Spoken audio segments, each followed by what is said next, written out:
Bonjour, bonjour les amis cartophanes, j'espère que vous allez tous bien. Bonne rentrée à tous vos enfants, à vos petits-enfants pour ceux qui reprennent l'école.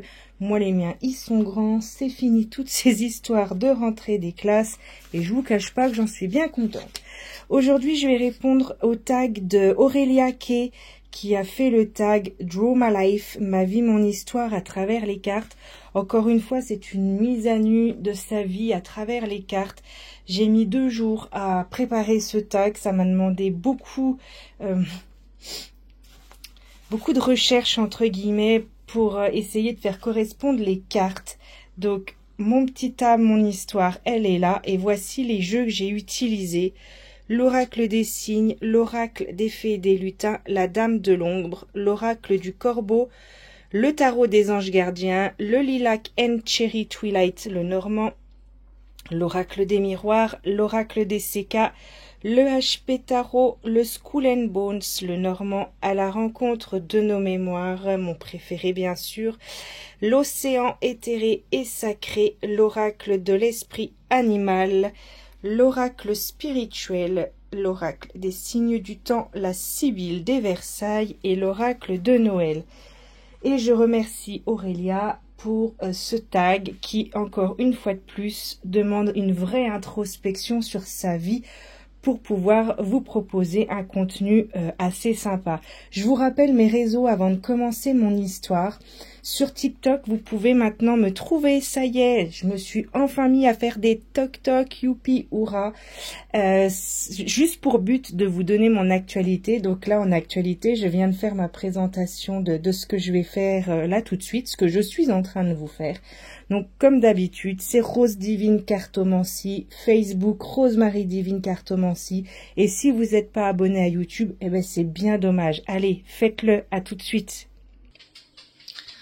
Voici mon histoire.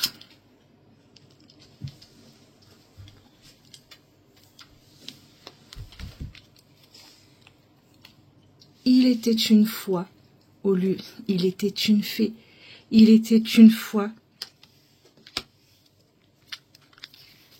le 19 février 1985, sous le signe du Poisson, pendant l'hiver, naquit une rose. Et cette rose, c'est moi. Remplie d'amour à la maison, de joie, un bel ancrage, une belle sécurité, un équilibre, beaucoup de protection. Tous les souhaits se réalisent à la maison. C'est avec beaucoup de fierté que j'aime cette famille qui me donne beaucoup de chaleur. Et puis, la maladie. La maladie qui tombe sur la personne la plus chère à mon cœur. Et voici le deuil de mon protecteur, de mon père. Ça a été vraiment une période horrible où j'ai dû mettre en place le mode survie. Et puis l'éveil de cette spiritualité. On dit souvent que suite à un traumatisme, suite à un choc émotionnel important, arrive la spiritualité. C'est ce qui a été le cas pour moi parce que dans la semaine qui a suivi l'enterrement de mon papa, est née cette spiritualité. J'avais 13 ans et tout d'un coup le monde des fantômes s'ouvre à moi. Mon intuition s'éveille, mon troisième œil s'ouvre. Mes rêves deviennent étranges, parsemés de créatures que je ne connais pas. Et de là arrive l'enfermement. Pourquoi l'enfermement? Puisqu'il suffit d'en parler pour devenir la folle, celle qui raconte n'importe quoi, celle qui veut se faire remarquer pour qu'on s'occupe d'elle. Donc, il arrive une phase d'enfermement, car je ne dis plus rien. Je me plonge dans mes livres, je continue ma scolarité, j'apprends et je pars en apprentissage pour devenir esthéticienne et pratiquer des soins, faire du bien physiquement et moralement à mes clientes. Je travaille donc dans le commerce pendant plus de 16 ans. Voilà, j'aime beaucoup cette carte du commerce. Et puis, à l'âge de 19 ans, Cupidon vient frapper à ma porte avec l'homme qui deviendra mon mari. L'homme qui va m'aider au niveau émotionnel, qui va faire naître en moi une idylle, qui va faire que je vais connaître ce que ça veut dire que tomber amoureux. Je vais tomber amoureuse, littéralement, et l'amour s'installe entre nous. Et de cet amour, une première grossesse, un premier enfant, une fille, ma princesse, mon amour. Et donc, ma renaissance aussi, ma renaissance spirituelle, parce que grâce à la naissance de ma fille, ma spiritualité est revenue. Je vais décaler cette bougie, hop, pour avoir un peu plus de luminosité. La renaissance en tant que femme, la renaissance de ma spiritualité. Et donc de cet amour, il y a 3 grossesses, 2 enfants nés, mais il y a une grossesse qui n'aboutira pas.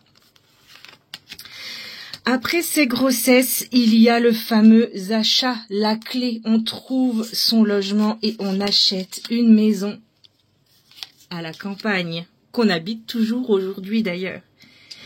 Et pour conclure tout ça, quoi de plus beau qu'un mariage? Et donc, après 8 ans de vie commune, 2 enfants et l'achat d'une maison à la campagne, c'est le mariage. Sur le plan professionnel, j'ai besoin d'un nouveau départ.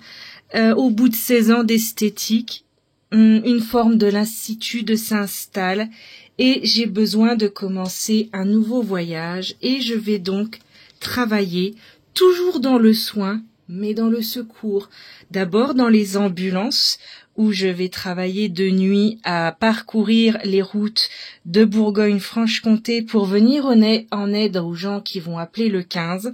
Et puis dans un EHPAD, dans une unité Alzheimer où je vais prendre soin de 14 personnes âgées pour leur quotidien, on va dire leur fin de vie. On va être très honnête.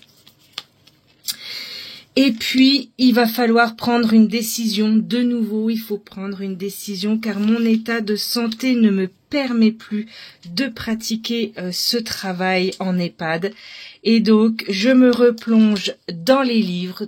Voilà, j'ai trouvé cette carte très sympa pour dire que je me replongeais dans les livres et effectivement dans le livre de vie. Et c'est là que c'est rigolo parce que je suis de nouveau donc ce phénix qui est en train de renaître et je vais devenir secrétaire médicale. Donc je vais travailler en milieu hospitalier et après avoir travaillé avec le domaine de la mort, je vais travailler dans une maternité et travailler avec la naissance et la vie. Ensuite, un petit peu de moi, ma plus grande phobie, les guêpes. Voilà, parce qu'il faut aussi que je vous raconte un peu ce que j'aime et ce que j'aime pas. Et ce que je déteste par-dessus tout, c'est les guêpes. Ma saison préférée, c'est l'automne. Vous le savez, je suis une grande adepte de l'automne. J'aime lire, j'aime apprendre, je suis une personne très curieuse. J'ai beaucoup de sujets qui m'intéressent, entre autres l'histoire de notre beau pays, l'histoire de France. Je suis curieuse de beaucoup de sujets.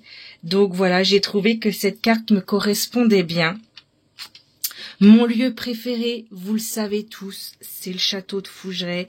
C'est cet endroit, voilà, ce géant de pierre magnifique. Avec bonheur, je m'y rends 2 à 3 fois par an pour me ressourcer. Et c'est aussi grâce à ce château que j'ai pu développer ma spiritualité, redécouvrir et pratiquer ma spiritualité.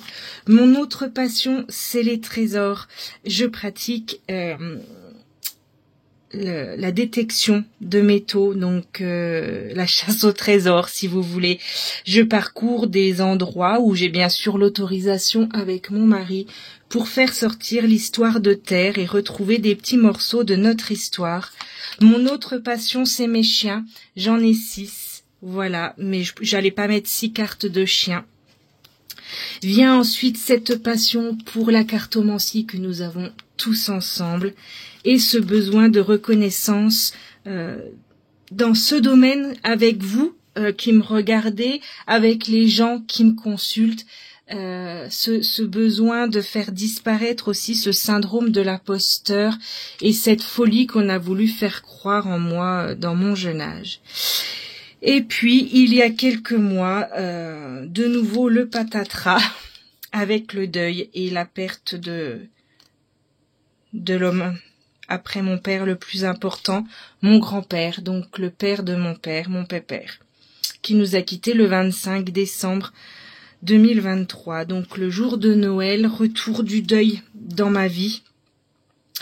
Et pour finir mon histoire, eh bien, le corbeau va m'aider peut-être à dépasser tous ces obstacles, puisque depuis plusieurs mois, c'est très compliqué. Je vais devoir trouver mon chemin, comme la chauve-souris. Je vais devoir diffuser ma lumière et peut-être enfin m'épanouir. Je vous remercie de m'avoir écouté.